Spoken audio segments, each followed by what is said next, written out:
میں ہاتھ جوڑ کے مولوی صاحب سے ایک سوال کرتا ہوں یار، فتویٰ نہ لگانا، گولی نہ چلانا، گستاخی کا ٹائٹل نہ دینا، بس مجھے جواب دے دینا۔ حضرت ابوبکر صدیق نے وہاں کہا کہ مجھے دفن کرو، کس حق سے؟ حضرت عمر بن خطاب وہاں دفن ہوئے، ان کے باپ کی وراثت تھی، کس حق سے؟ بلکہ اہل سنت کی کتابیں بڑی پڑی ہیں۔ امت مسلمہ میں جو سب سے بڑا ڈسپیوٹ ہے، جو سب سے بڑا تنازع ہے، جو سب سے بڑا اختلاف ہے، وہ فدق ہے۔ تو اب جو اہل سنت علماء وہ کہتے ہیں معاذ اللہ کہ جو فدق میں حضرت ابوبکر صدیق کا فیصلہ وہ حق ہے، وہ سچ ہے۔ اچھا، میں ان ملا حضرات سے پوچھتا ہوں جو کہتے ہیں کہ فدق کے پوائنٹ آف ویو سے حضرت ابوبکر صدیق کا فیصلہ حق ہے، تو جو یہ کہتے ہیں وہ پاک سیدہ کی گستاخی اور بے ادبی تو نہیں نہ کرتے؟ اگر ان سے پوچھے تو وہ کہتے ہیں کوئی گستاخی نہیں۔ جو کہتے ہیں کہ حضرت ابوبکر صدیق کا جو فیصلہ تھا وہ درست تھا، حق تھا، سچ تھا، ساتھ کہتے ہیں کہ پاک سیدہ کی کوئی گستاخی نہیں۔ اگر یاسین قادری کہے کہ فدق کا معاملے میں پاک سیدہ حق پر تھی تو کہتے ہیں ابوبکر کی گستاخی ہو گئی۔ مولوی صاحب کہتے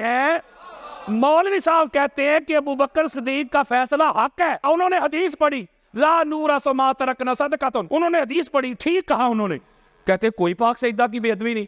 میں کہوں کہ پاک سیدہ حق پر تھی تو کہتے تو نے گستاخی کر دی۔ یارو یہ درنگی تو نہیں نہ ہونی چاہیے، پرکھنے کا معیار تو ایک ہونا چاہیے نا۔ اس کا مطلب ہے کہ صحابہ کے لیے تیرا پیمانہ اور ہے، اہل بیت کے لیے تیرا پیمانہ اور ہے۔ ہماری بخاری میں اور مسلم میں مسند احمد بن حنبل نے پوری سیاستہ میں یہ احادیث کثرت کے ساتھ آئی ہیں۔ اور اگلی بات سنیں، جو حضرت ابوبکر صدیق کا دفاع کرتے ہیں اس معاملے میں، کوئی ایک بندہ آپ کو ایسا نہیں ملے گا جس نے اس حدیث کی سند پہ گفتگو کی ہو۔ سند اتنی تگڑی ہے، سند میں ہستیاں تو دیکھو۔ اس فدق والی جو روایت ہے اس کو روایت کرتی ہیں ام المومنین حضرت اما عائشہ صدیقہ۔ اب کہو ضعیف، وہ جو ہے ہی صدیقہ یار، وہ روایت کر رہی ہیں، عبداللہ بن زبیر روایت کر رہے ہیں، ابن شہاب زہری روایت کر رہے ہیں۔ ایک بندہ بھی سند میں ایسا نہیں جس کے بارے میں کوئی مائی کا لال جرا کر سکے۔ ہماری صحیح بخاری میں یہ روایت موجود ہے کہ جب پاک سیدہ، دو روایات ہیں، سرکار عباس بن عبد المطلب کے ساتھ خلیفہ اول کے دربار میں حاضر ہوئی اور مطالبہ کیا فدق کا۔ بڑی خاص بات دینے لگا ہوں، جب انہوں نے مطالبہ کیا آگے سے حضرت ابوبکر نے کہا کہ حضور نے فرمایا تھا لا نورث ما ترکنا صدقۃ، ہمارے انبیاء کا کوئی ورثہ نہیں، ہمارا کوئی وارث نہیں، نہ ہم کسی کے ہیں۔ تو لہٰذا یہ روایت آگے انہوں نے پڑھی، یہ ہے خبر واحد، یعنی حضور علیہ الصلوۃ والسلام حضرت ابوبکر صدیق کے کان میں تو نہیں نہ کہہ گئے تھے کہ انبیاء کا کوئی وارث نہیں ہوتا، یعنی انہوں نے یہ آگے سے جب حدیث پڑھی تو پاک سیدہ نے قرآن مجید فرقان حمید سے متعدد آیات پڑھی، تو یار انبیاء کی وراثت پہ۔ حضرت زکریا علیہ السلام نے جب اللہ کی بارگاہ میں دعا کی یحییٰ کے لیے تو انہوں نے ایک جملہ کہا ہے، انی خفت الموالیہ، مجھے اپنے رشتہ داروں سے خوف ہے، انی خفت الموالیہ، مجھے اپنے رشتہ داروں سے کیا ہے؟ خوف ہے، خطرہ ہے کہ میرے بعد یہ میرے جو مال ہے، جو جائیداد ہے، اس کو یہ ہڑپ کر لیں گے۔ صحب لی من لدنک ولیہ، تو اس لیے مجھے اپنی بارگاہ سے ولی عطا کر۔ درمیان میں ایک اور جملہ ہے، وکانت امراتی عاقرا، میری جو زوجہ ہے وہ ذرا ضعیفہ ہو چکی ہے، لیکن اس کے باوجود بھی مجھے اپنے رشتہ داروں سے ڈر ہے، خوف ہے، خطرہ ہے، تو مجھے ولی دے۔ کس لیے ولی دے اے اللہ کے نبی؟ کس لیے؟ یارثنی و یارث من آل یعقوب، اس لیے دے مولا تاکہ وہ میرا بھی وارث بنے اور آل یعقوب کا بھی وارث بنے۔ آپ امام قسطلانی کو پڑھ کے دیکھ لیں، امام ذہبی کو پڑھ کے دیکھ لیں، اور ابن حجر مکی کو پڑھ کے دیکھ لیں، یعنی کٹر سے کٹر بندہ امام ذہبی، ناسبیت کا بہت بڑی شخصیت، ہر ایک نے لکھا ہے کہ جو روایت قرآن سے ٹکرائے اس روایت کو قبول نہیں کیا جائے گا۔ امام اعظم ابو حنیفہ کا فتویٰ ہے، امام شافعی کا یہ فتویٰ ہے، امام احمد بن حنبل کا یہی فتویٰ ہے، امام مالک کا یہی فتویٰ ہے۔ اب میں سیدھی سی بات آپ سے پوچھتا ہوں، حضرت ابوبکر صدیق نے جو خبر واحد پڑھی تھی کہ حضور نے فرمایا کہ انبیاء کا وارث کوئی نہیں ہوتا، نہ یہ ہم بنتے ہیں نہ کوئی ہمارا بنتا ہے، یہ ہے خبر واحد، یہ قرآن سے ٹکراتی ہے کہ نہیں؟ اگر قرآن سے ٹکراتی ہے اور خبر واحد بھی ہے تو پھر مجھے بتائیں قرآن کو پکڑنا چاہیے کہ خبر واحد کو؟ قرآن کو۔ اور ہمارے اہل سنت کے سارے ائمہ کا یہی اجماع ہے اس بات پہ۔ تو پتہ چلا کہ جب پاک سیدہ نے جا کے مطالبہ کیا تو آگے سے یہ حدیث آئی، آگے سے حضرت ام ایمن پتہ کون ہے رضی اللہ تعالی عنہ، یہ وہ بی بی ہیں جو حضور علیہ الصلوۃ والسلام کو اپنے باپ کی وراثت میں ملی تھی۔ یا رسول اللہ، آپ کو تو آپ کے بابا جان کی وراثت ملی ہے۔ چلو جی ایک اور نقطہ دیتا ہوں جو اسی پہ بزد ہو جائے، نہیں ہوتا ہی نہیں وارث انبیاء کا۔ اگر اکلوتی اولاد ہو نا تو اس کا ہاف بنتا ہے، حصہ ہاف آدھا، اور بیوی کا بنتا ہے 1/8۔ جب حضور علیہ السلام کا وصال ہوا ہے تو پیچھے آقا علیہ السلام کی واحد ایک ہی اولاد تھی، پاک سیدہ یار حضور علیہ السلام کے بیٹوں کا بھی وصال ہو چکا تھا۔ چلو جو 4 منتے پہلی 3 بیٹیوں کا بھی وصال ہو چکا تھا، اکلوتی واحد، ٹھیک ہو، یعنی اس کا کل ترکے میں سے بنتا ہے ہاف، بیویوں کا بنتا ہے 1/8۔ میں ہاتھ جوڑ کے مولوی صاحب سے ایک سوال کرتا ہوں یار، فتویٰ نہ لگانا، گولی نہ چلانا، گستاخی کا ٹائٹل نہ دینا، بس مجھے جواب دے دینا۔ آپ کہتے ہیں کہ حضرت ابوبکر صدیق نے کہا کہ انبیاء کی وراثت نہیں ہوتی، اس لیے جب حضور کی وراثت ہے ہی نہیں تو حضور علیہ السلام کا جو چھوڑا ہوا ترکہ ہے اس میں سے بی بی آپ کو کچھ نہیں ملے گا۔ بخاری میں لفظ ہے ایک چیز نہیں ملے گی، ایک شے نہیں ملے گی۔ میں ہاتھ جوڑ کے پوچھتا ہوں، کسی کے بڑے قبروں سے بھی نکل کے آ جائیں گے، کوئی مائی کا لال میری بات کو رد نہیں کر سکے گا۔ بیٹی جو ساری ترکے کی وارثہ تھی اس کو تو کچھ نہیں ملا، اور بیویاں جو 1/8 کی حصہ دار تھی۔ میں پوچھتا ہوں مولوی سے، کوئی ضعیف روایت بھی لے کے آ، میں وہ بھی قبول کروں گا کہ حضرت ابوبکر صدیق نے کہا کہ بیٹا عائشہ، انبیاء کی وراثت نہیں ہوتی۔ جب تک حضور ظاہراً حیات تھے آپ کو اجازت تھی کہ رسول اللہ کے گھر میں رہے، اب چونکہ رسول اللہ کا ہو گیا وصال تو وراثت ان کی ہے ہی نہیں، وارث کسی نے بننا ہی نہیں، تو رسول کا گھر چھوڑے اور میرے گھر میں آئے۔ آپ استلانی کو پڑھ کے دیکھ لیں، الاستیاب کو پڑھ کے دیکھ لیں، عزد الغابہ کو پڑھ کے دیکھ لیں، امات الدین ابن کثیر کی البدایہ والنہایہ پڑھ کے دیکھ لیں، تاریخ طبری پڑھ کے دیکھ لیں، ابن خلدون کو پڑھ کے دیکھ لیں، ابن حشام کو پڑھ کے دیکھ لیں، بخاری سے لے کے ترمذی تک، ترمذی سے لے کے حاکم تک، کوئی چیلنج کاروں کتاب لے کے آ جائے میرے سامنے۔ ام المومنین حضرت عائشہ صدیقہ ساری زندگی جس گھر میں رہی ہیں وہ ابوبکر کا گھر نہیں تھا، وہ پاک محمد کا گھر، بلکہ یہ بھی روایات میں آتا ہے کہ ایک وقت ایسا آیا کہ بی بی کا ہاتھ ذرا تنگ تھا، پیسوں کی ضرورت پڑ گئی یار، اور سنیت بتا رہا ہوں یار، انہوں نے گھر کا کچھ تھوڑا سا حصہ فروخت بھی کیا تھا۔ اور اگلی بات سن لیں، اگلی سنیں، یہ وہی گھر تھا ماں بین بیتی و منبری روضۃ من ریاض الجنہ، مصطفیٰ کا گھر تھا نا، حضور کا گھر، حضور کے وصال کے بعد رہی۔ میں پوچھتا ہوں مولوی کس حق سے رہی؟ حضرت ابوبکر صدیق نے وہاں کہا کہ مجھے دفن کرو، کس حق سے؟ حضرت عمر بن خطاب وہاں دفن ہوئے، ان کے باپ کی وراثت تھی، کس حق سے؟ بلکہ اہل سنت کی کتابیں بڑی پڑی ہیں۔ جب مولا حسن علیہ السلام کا ان کی شہادت ہوئی، ان کی جب تدفین ہونے لگی تو حضور علیہ السلام کے ساتھ کرنا چاہتے تھے مولا حسین بادشاہ سرکار، اور ام المومنین حضرت عائشہ صدیقہ سے پوچھا گیا جا، انہوں نے کہا نہیں یہ جگہ میں نے اپنے لیے رکھی ہوئی ہے، بڑی خاص بات ہے، بچوں سے کتاب نے، یہ جگہ میرے اپنے لیے، میں اجازت ہی نہیں دوں گی۔ ان کو دفن نہیں ہونے دیا، بلکہ مروان بن حکم لعنتی نے اپنے پورے ساتھیوں سمیت مولا حسن بادشاہ سرکار کے جنازے پہ تیروں کا می برسایا۔ یارو جن کا حق ہی نہیں بنتا، نبی کی وراثت ہی نہیں ہوتی، تو یہ کیسے بن گئے؟ جب نبی کی وراثت تقسیم نہیں ہوتی ذرا عدل کے ساتھ فیصلہ کیجئے گا۔ جو آگے الفاظ ہے نا بخاری میں مسلم میں، جب بی بی نے دلائل دیے، جب بات قبول نہ کی گئی تو پھر الفاظ آگے بخاری میں، مسلم میں، مسند احمد بن حنبل، فہاجرت فغاضبت، کہ پاک سیدہ پھر غضبناک ہو گئی، ناراض ہو گئی، خفا ہو گئی، تعلق توڑ لیا، لا تکلمہ حتی ماتت، یہاں تک جب تک پاک سیدہ ظاہراً حیات رہی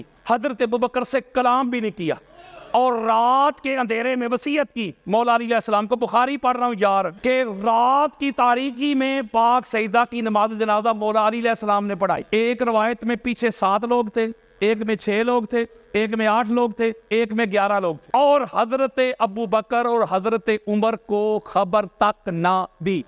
گستاخی نہیں کر رہا کسی کی یار، روایت پڑھ کے دے رہا ہوں یار، کسی کو اگر میری بات پہ اختلاف ہو تو یہ میرے موبائل میں پڑی ہے ساری حدیثیں ابھی دیتا ہوں جو ہماری کتابوں میں لکھا ہوا وہ بتا رہا ہوں۔ اس میں لکھا ہوا ہے کہ پاک سیدہ ناراض ہو گئی، غضبناک ہو گئی، اور اسی بخاری میں یہ بھی حضور علیہ السلام کا فرمان ہے نا، قال رسول اللہ فاطمہ تو بدعت منی فمن اغضبها اغضبنی، فاطمہ میرا ٹکڑا ہے، جس نے فاطمہ کو ناراض کیا اس نے مجھے ناراض کیا۔ اور ایک اور روایت جس کو امام حاکم المستدرک میں لے کے آئے، امام احمد بن حنبل نے بھی لیا، آقا علیہ الصلوۃ والسلام نے فرمایا کہ ان اللہ یغضب لغضبک ویرضا لرضاک، اے بیٹی فاطمہ جس سے تو ناراض ہوتی ہے، جس سے تو غضبناک ہوتی ہے اس سے اللہ ناراض ہوتا ہے، اور جس سے تو راضی ہوتی ہے اس سے اللہ راضی ہوگا۔ جس سے اللہ راضی ہو وہ کون ہوتا ہے؟ رضی اللہ۔ فرض کریں مجھ سے اللہ راضی ہے، میں رضی اللہ، بھائی سے اللہ راضی ہے، یہ رضی اللہ ہے۔ کس کو رضی اللہ کہنا ہے تو رضی اللہ کہنے سے پہلے، لکھنے سے پہلے پڑھ مار لیا کر، اگر تو اس رضی اللہ پہ بطول راضی ہے تو وہ رضی اللہ ہے، اگر بطول راضی نہیں تو رضی اللہ نہیں، لعنت اللہ۔ میں کسی رضی اللہ کا نام ہی نہیں لے رہا، وہ شریعت دے رہا ہوں۔ حضور نے فرمایا جس سے فاطمہ راضی ہو میں راضی، جس سے فاطمہ ناراض میں ناراض، اور آگے کہا کہ کچھ لوگ ایسے بھی ہوں گے جو توحید کی بات کریں گے، وہ اللہ کافی والوں، اللہ کافی والوں کو حضور نے کہا پھر سنو اللہ بھی اس سے راضی ہے جس سے بطول راضی ہے۔ یہ چونکہ روایات ہماری کتابوں میں ہے نا، اہل سنت میں کہا جاتا ہے کہ قرآن کے بعد بخاری ہے، بڑے سے بڑا کٹر ناس بھی نا اس پر ذرا ہی نہیں کرتا۔ اب انہوں نے سوچا ہے حل کی کریے، ہماری کتابوں میں لکھا ہے کہ پاک سیدہ کی ناراضگی تو اللہ کی ہو جاتی، بندہ تے گیا نماز روزے بھی گئے۔ اب انہوں نے کیا پتا کہ کیا کہا، میں ایک مولوی صاحب کی تقریر سن رہا تھا، نام نہیں لے رہا، وہ کہہ رہے تھے بھائی شیعہ لوگ، حالانکہ کہ بخاری رہ کہتا ہے شیعہ لوگ، اس کا مطلب بخاری بھی پھر شیعہ ہی ہوا نا۔ وہ کہتے ہیں شیعہ لوگ کہتے ہیں کہ فدق کے معاملہ میں حضرت ابوبکر صدیق نے پاک سیدہ کو ناراض کر دیا، تو حضور نے فرمایا تھا جس نے پاک سیدہ کو ناراض کیا اس نے محمد کو کر دیا۔ اگر یہی بات مان لی جائے تو پاک سیدہ کو تو مولا علی نے بھی ناراض کیا۔ اب وہ دلیل کیا دے رہا ہے وہ ذرا توجہ کے ساتھ سنیے گا۔ روایت یہ پیش کر رہا ہے کہ جب ابو جہل نے، ابن حشام نے مولا علی علیہ السلام کی بارگاہ میں ایک خواہش کا اظہار کیا کہ میں اپنی بیٹی کی شادی آپ سے کروانا چاہتا ہوں، ذرا توجہ میری طرف رکھنی ہے آپ نے۔ وہ کہتے ہیں کہ جب مولا علی، مولوی صاحب کہتے ہیں مولا علی دوسری شادی کرنا چاہتے تھے پاک سیدہ کی ظاہراً موجودگی میں، تو پاک سیدہ خفا ہو گئی، ناراض ہو گئی مولا علی علیہ السلام پہ، اپنے بابا جان کے گھر چلی گئی، اور حضور علیہ السلام نے بڑا ایک جلالی خطبہ دی کہ رسول اللہ کی بیٹی اور دشمن رسول کی بیٹی ایک جگہ پہ اکٹھی جمع نہیں ہو سکتی، لہذا وہ کہتے ہیں کہ مولا علی علیہ السلام نے بھی تو پاک سیدہ کو ناراض کیا۔ توجہ کے ساتھ یہ نقطہ سمجھے، جواب دینے لگا۔ قرآن کا فیصلہ ہے، کیا ایمان والا کرو شادیاں 2-2 3-3 4-4 اگر تم افورڈ کر سکتے ہو، یہ شریعت ہے کہ نہیں؟ قرآن کہتا ہے کہ کرو۔ فرض کریں مولا علی علیہ السلام نے خواہش کا اظہار نہیں کیا، اس طرف سے آیا تھا، مولا علی علیہ السلام اگر پاک سیدہ کے ہوتے ہوئے دوسرا نکاح کرتے تو کہ اللہ کے دین سے انحراف تھا، یعنی جائز تھا نا۔ مولا علی علیہ السلام نے پاک سیدہ خفا نہ ہو، ناراض نہ ہو، ان کی طبیعت پہ کوئی بوجھ نہ آئے، تو لہذا جائز کام ہے، اللہ اور اللہ کے رسول نے مجھے اجازت دی ہوئی ہے، جائز ہے، لیکن پاک سیدہ ناراض نہ ہو،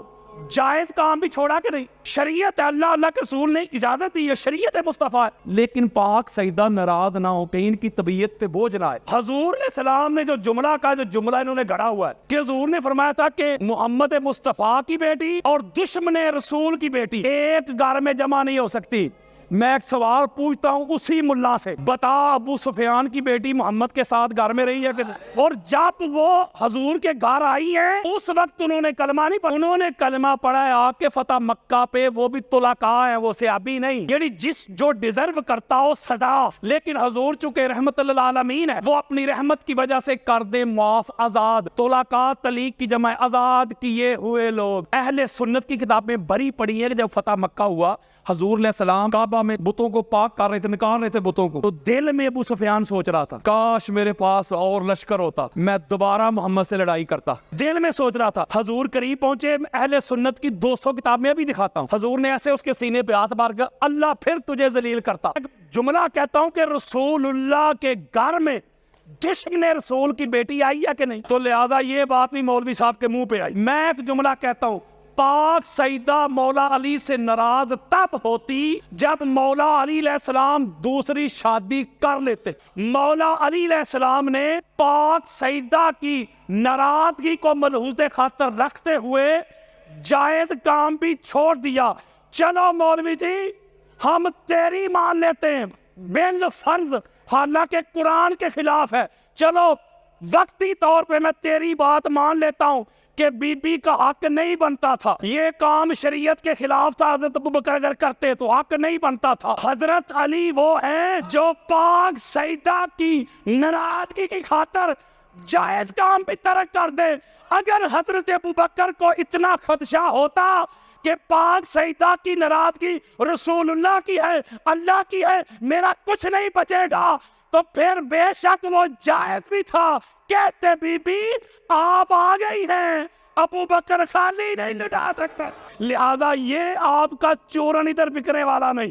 وہ کہتے جو ٹھیک ہے جی مان لیتے ہیں۔ حضرت ابوبکر صدیق نے فتق نہیں دیا، حضرت عمر نے بھی فتق نہیں دیا، حضرت عثمان نے بھی فتق نہیں دیا، تو جب حضرت علی خلیفہ بنے تو انہوں نے بھی تو نہیں نہ دیا۔ جو قانون پہلے 3 خلفاء پہ آپ لگاتے ہیں وہی مولا علی پہ لگے گا۔ اب اس کا جواب سنیں، مولا علی علیہ السلام کی جو ظاہراً خلافت ملی ہے 4تھے نمبر پہ، پہلے دن سے لے کے شہادت تک کوئی ایک دن ایسا نہیں گزرا مولا کی خلافت میں جس میں کوئی سکون کا سانس ملا ہو، سوکھ کا سانس ملا۔ بڑے لوگ ادھر بیعت کر کے گئے، بصرہ جا کے بیعت توڑ دی، ادھر ساتھ دینے کا وعدہ کر کے گئے، ادھر ایک لشکر تیار کر کے مولا کے سامنے آ، جنگ جمل ہوئی، صفین ہوئی، نہروان ہوئی، کبھی کوفہ پہ حملہ ہو رہا ہے، کبھی بصرہ پہ حملہ ہو رہا ہے، کبھی ادھر شورشیں شروع ہو گئی ہیں، کہیں ادھر ہو رہے ہیں، کہیں شام میں نئی حکومت کا اعلان ہو رہا ہے۔ مجھے بتائیں ایسے حالات مولا علی علیہ السلام اگر یہ فیصلہ کرتے تو آج مولوی نے یہ کہنا لو جی خود سخی تھے اتنے بڑے، آتے ہی پہلے اپنا صدق لے لیا۔ مسئلہ کھجوروں کا نہیں تھا، مسئلہ عزت ناموس مصطفیٰ کا تھا۔